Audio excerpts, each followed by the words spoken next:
population of a growth of bacteria has a growth rate given by P prime of T is equal to 230 divided by T plus 1 to the R power bacteria per hour, for T greater than or equal to 0, where R is greater than 1, is a real number. The increase in the population over the time interval 0 to T is given by the integral from 0 to T of P prime of S ds.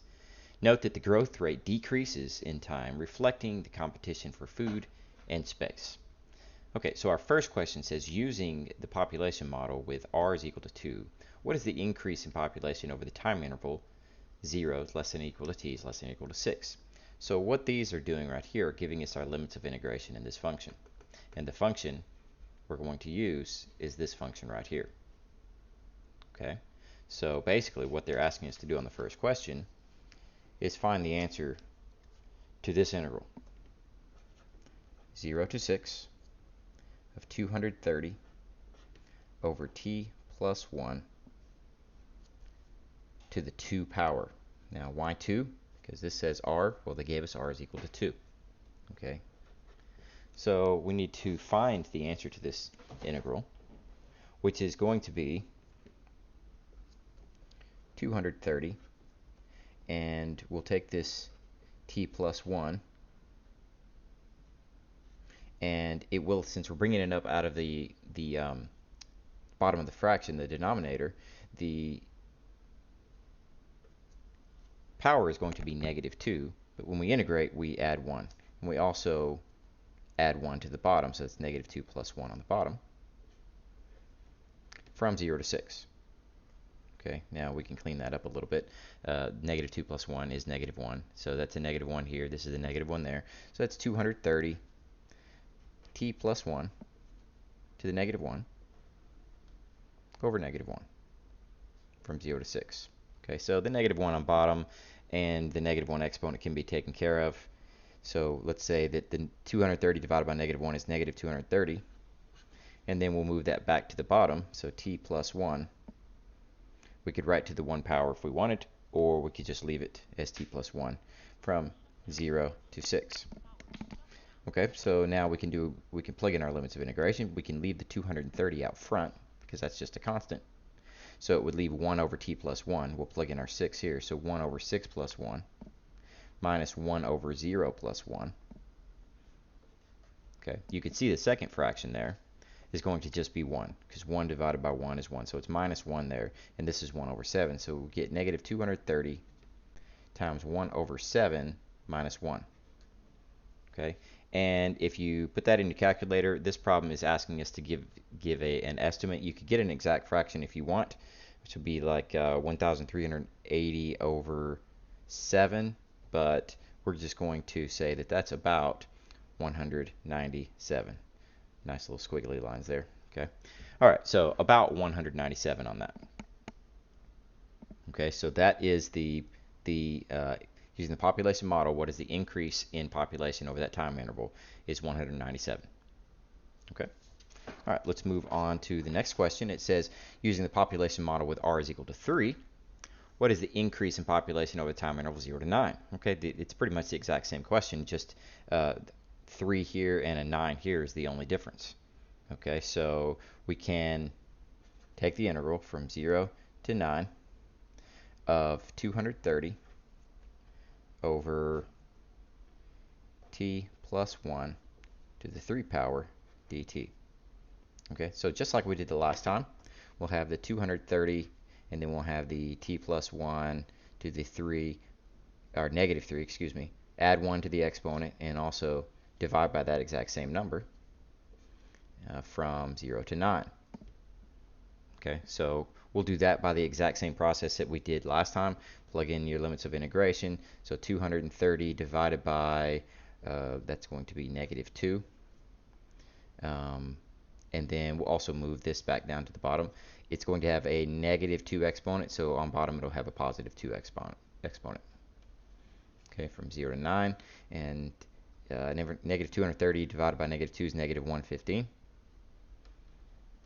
Okay, and then on the inside, we'll get 1 over 9 plus 1 squared minus 1 over 0 plus 1 squared.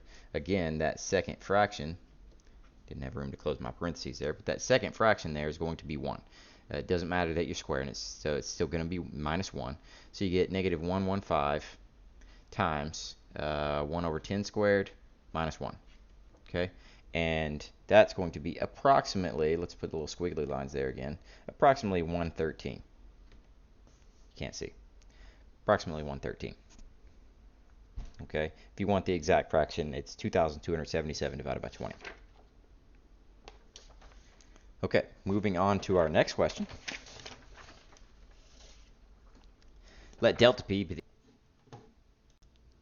Okay, for letter C, we have let delta p be the increase in the population over a fixed time interval 0 to t for fixed t. Does delta p increase or decrease with the parameter r? Okay, so what they're basically asking us is this. If I have the integral from 0 to t of 230 over t plus 1 to the r power dt, if I pick some value for t, it doesn't matter what it is, and I try different values for r, and I make it bigger and bigger. I start with, say, 5, I go to 6, I go to 7, I go to 8. What's going to happen to my answer each time? Is it going to get bigger or smaller? So you can trial and error this if you want. You can pick a value for t, say t equals 10. It doesn't really matter what the t value is because it'll stay the same each time, and then just see what happens if I choose an r that's 5, choose an r that's 6, choose an r that's 10. And what you're going to find is that this thing is going to decrease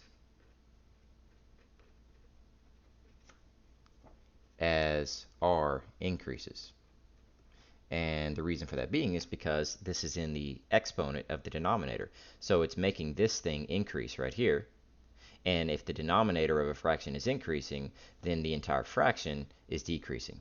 Now we can also go ahead and integrate this, keep all the variables constant there, and it might help us get a better look at this. But the answer is that it's going to decrease as r increases. But let's integrate this with all this stuff, just like we did the last few problems. Okay, so that would be equal to 230 times t plus 1. Remember, we're bringing this up just like we did in the last two on A and B. Bringing this up, and that means it's a negative r, but we add 1 to it, and we also divide by negative r plus 1 from 0 to t. Okay, so let's clean that up just a little bit. We get 230 over, let's do 1 minus r. Okay, just changing the order of that. Okay, so 1 minus r. And then let's go ahead and bring that down to the denominator as well. We can just make a separate fraction there. So 1 over t plus 1, and what would the exponent of that be when we bring it down? Well, remember, when you bring something, you know, from the numerator to the denominator, or vice versa, you change the sign of the exponent. Since we have two things in the exponent, we change both of their signs. So the r becomes positive and the 1 becomes negative, so it becomes r minus 1 instead of 1 minus r like over here. Okay, and that's going to be from 0 to t. Okay, so you can see two fractions we have here. As r increases, okay, what's going to happen to this fraction? Well, the whole thing is going to get smaller and smaller as r gets bigger and bigger. As r increases here, what's going to happen to this? Well, the same thing as here. As r increases, it makes the exponent larger and larger. And if you have an exponent and something inside here that's bigger than 1, which it is, it's going to get bigger and bigger. 1 divided by a big number also approaches 0. So this one's getting smaller and this one's getting smaller as r increases. Okay, so that helps with that problem, a different way of seeing it. And it's also going to help us with our next problem. So let's take a look at that. It says that a lab technician measures an increase in the population of 375 bacteria over the first 16-hour period, 0 to 16. Estimate the value of r that fits the best fits this data point. Okay, so what they're saying here is, first of all, that t is going to be 16, and you set this integral equal to 375. Luckily for us, we've already done that work. Right? We've already done most of that work here. All I have to do is say, well, what's my t value? Well, it's 16. So let me write it out once. 0 to 16, 230 over t plus 1 to the r dt is equal to 375. We've done the work already, so let's go ahead and write that down. We get 230 over 1 minus r times 1 over t plus 1 to the r minus 1 from 0 to 16. So I'm just writing this down, except I'm putting a 16 there. Okay, and that's going to be equal to 375. Now let's plug in our limits of integration there. So this 230 times 1 minus r can stay out front because it's going to be a constant, right? The r is a value that we could choose. It's not the variable. The variable here is t. That's what we're plugging the 16 into. So that's what's going to go here, and we plug the limits of integration in, and we get 1 over, let's see, 16 goes here. 16 plus 1 is 17. 17 to the r minus 1 power minus 1. And the reason I say 1 is because you plug in a 0 here. It's 1 over 1 to whatever power. It's going to be 1. Okay, is equal to 375. Now what the problem is asking us to do is find the value of r. Okay, so we need to somehow solve this for r. Now we're not going to attempt to solve this by hand. What we're going to do is go to the calculator and type in y1, we're going to type in this side, and in y2 we're going to type in that side, and then we're going to find the intersection. So notice I've already typed this in. There's the 230 divided by 1 minus, I put x instead of r. Okay, so this is this right here, and close parentheses and another parentheses, and then I have 1 over 17 to the power of x minus 1 minus 1. Okay, that's the first one. And then y2, I typed in 375. Change your window, hit the window button, change your window to 400 or more. You can change it to 500, 600, whatever. Just give yourself plenty of room to see this, because this is 375. That means it's 375 up on the y-axis. Okay, so then hit graph. Should see the first function first. There we go. That's the left side. And here's the right side. Now to find that intersection, you get second trace, go down to intersect, and hit enter, enter, enter. And we get that r is approximately equal to 1.434. Okay, so that's it for that one. Now for the last question. Okay, so for the last one, it says, work with the population model using r is equal to 3. That's part B. And find the increase in population over the time interval 0 to t for any t greater than or equal to 0. If the culture is allowed to grow indefinitely, does the bacteria population increase without bound, or does it approach a finite limit? So what that's saying is that I'm going to pull up what we did for B here. If I can find my work here. Okay, so B,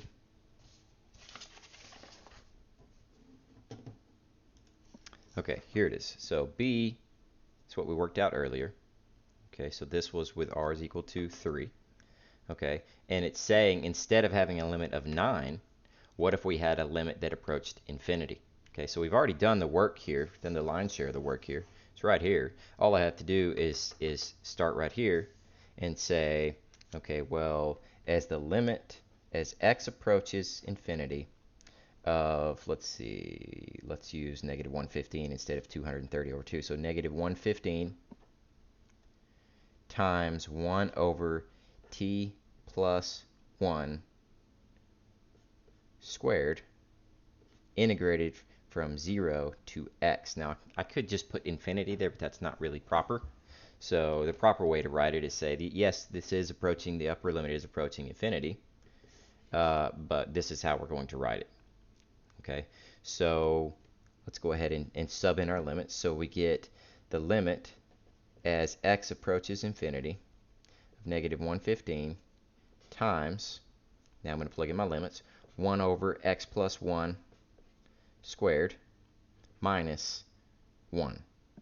That second one has been 1 on every problem, right? Because you're plugging in a 0. So what happens is as x approaches infinity, what happens to this fraction? Well, it's getting larger without bound, right? It's getting bigger and bigger and bigger, which means this whole fraction turns into what? 0. Okay, so if that's 0, then the only thing left is the negative 115 out front and the negative 1 on the inside, which gives you 115. Okay, so the question was, does it grow without bound, or does it approach a finite limit? Well, here's the limit that it approaches. So it does eventually grow to a finite limit, and that's it.